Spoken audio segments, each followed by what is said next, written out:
Hola mis hermanos, bienvenidos a Siguiendo la Verdad, donde nuestro propósito es exponer la verdad de la palabra de Dios. El día de hoy estaremos viendo el pasaje de Mateo, capítulo 27, versículos del 57 al 66, donde el contexto del pasaje es la sepultura de nuestro Señor Jesús. Leamos el pasaje.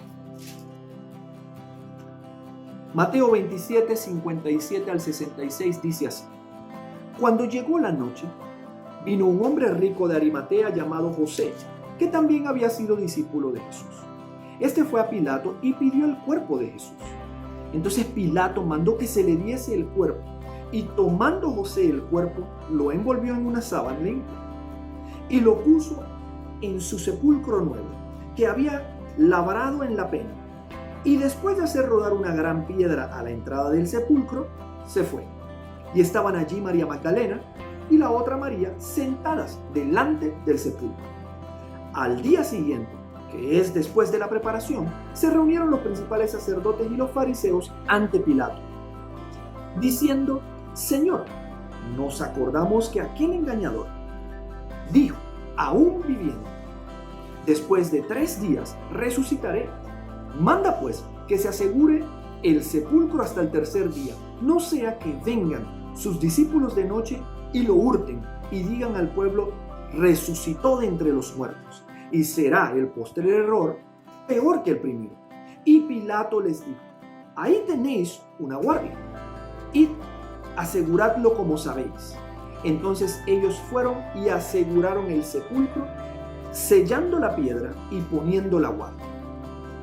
La pregunta que vamos a tratar de responder el día de hoy es: ¿por qué la sepultura de Jesús tiene relevancia? ¿Por qué es importante? ¿Por qué Dios quiso agregar este detalle de la sepultura? Pudo haberlo obviado, pero si Dios lo agregó es porque considera que es importante que lo tengamos en cuenta. Entonces, ¿por qué? Bueno, tenemos 2 formas de evaluar esto.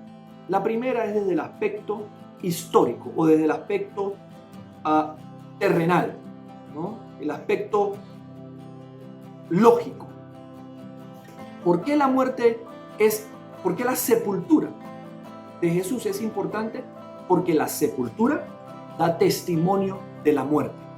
Que haya habido una sepultura significa que había un muerto, que la muerte ocurrió. Veamos Primera de Corintios, capítulo 15, versículo 3.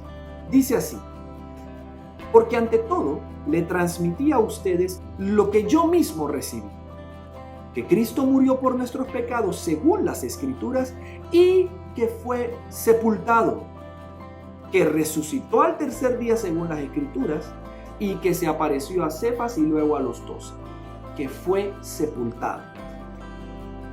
La sepultura da testimonio de que hubo muerte.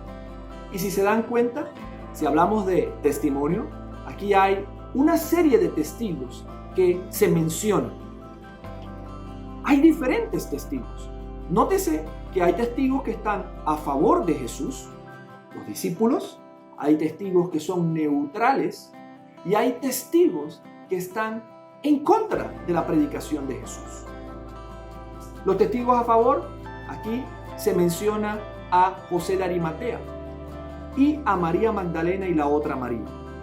No se menciona en este pasaje a Nicodemo, pero si vamos a Juan 19, del 38 al 39, podremos notar que Juan nos dice que con José de Arimatea estaba Nicodemo acompañando. Entonces, vemos que estos son testigos, pudiéramos decir testigos a favor, ¿no? Ellos querían que la resurrección ocurriera. Ellos eran discípulos de Jesús y son testigos de la sepultura. Hay testigos neutrales. Poncio Pilato. Poncio Pilato le daba igual. Él era ciudadano romano, no estaba ni a favor ni en contra. Él también fue testigo de que la sepultura ocurrió, y si ocurrió la sepultura, ocurrió la muerte. Y por último están los principales sacerdotes y los fariseos. Ellos están en contra de la predicación de Jesús.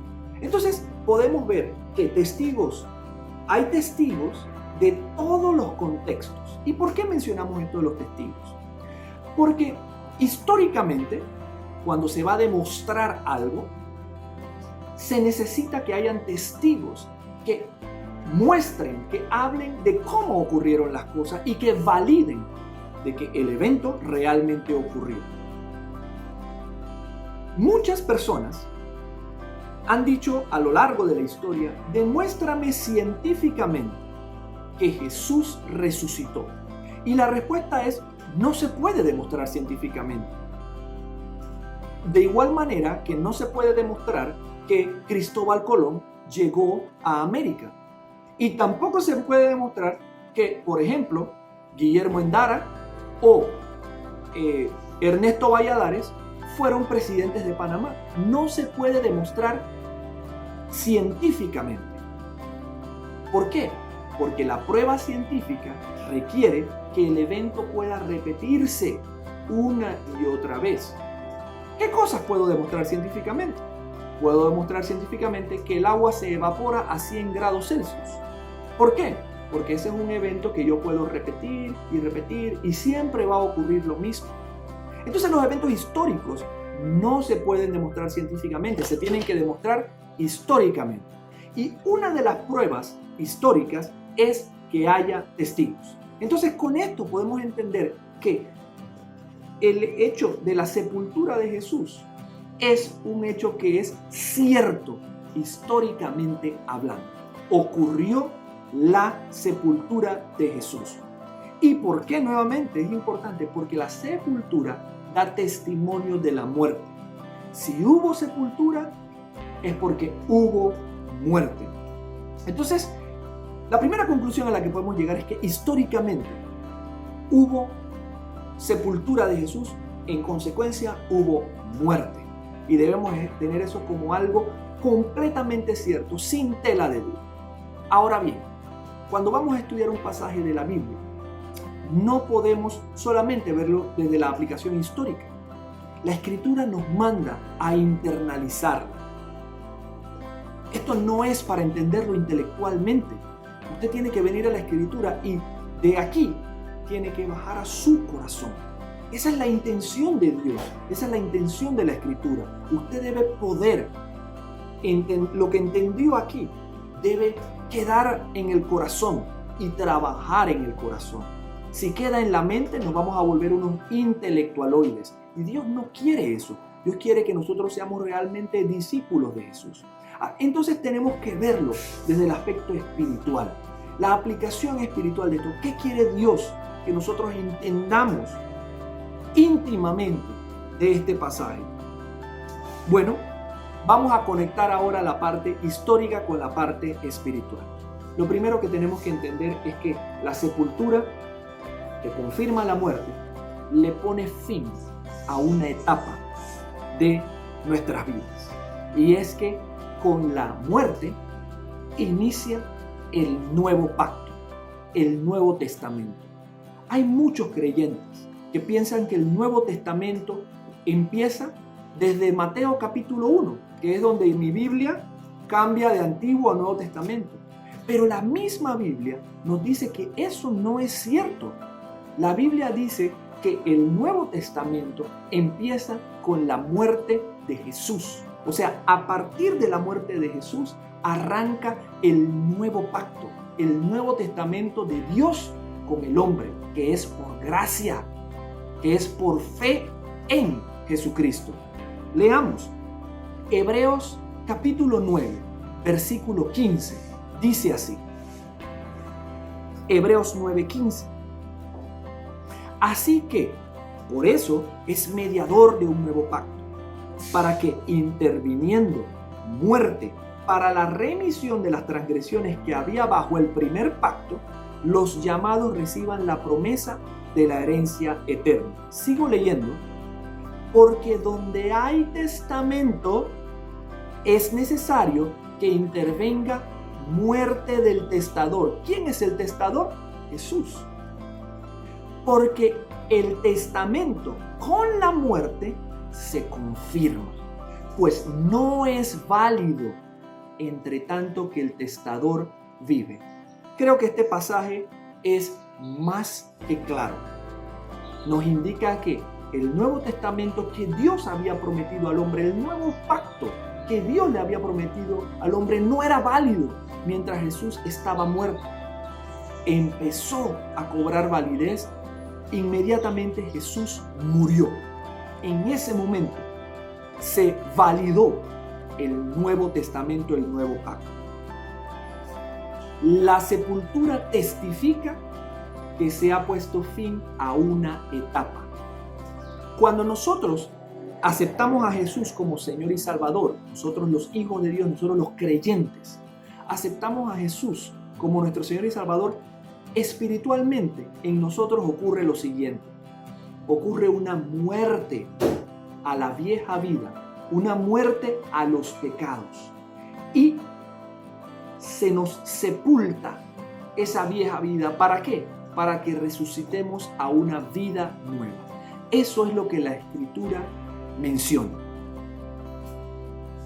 Es lo mismo que mostramos con el bautismo. El bautismo no es más que mostrar al mundo lo que espiritualmente ya ocurrió en nosotros cuando aceptamos a Jesús como Señor y Salvador.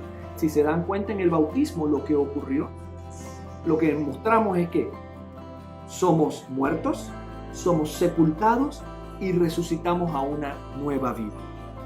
Romanos 6:4 dice, porque somos sepultados juntamente con Él para muerte por el bautismo, a fin de que como Cristo resucitó de los muertos por la gloria del Padre, así también nosotros andemos en vida nueva.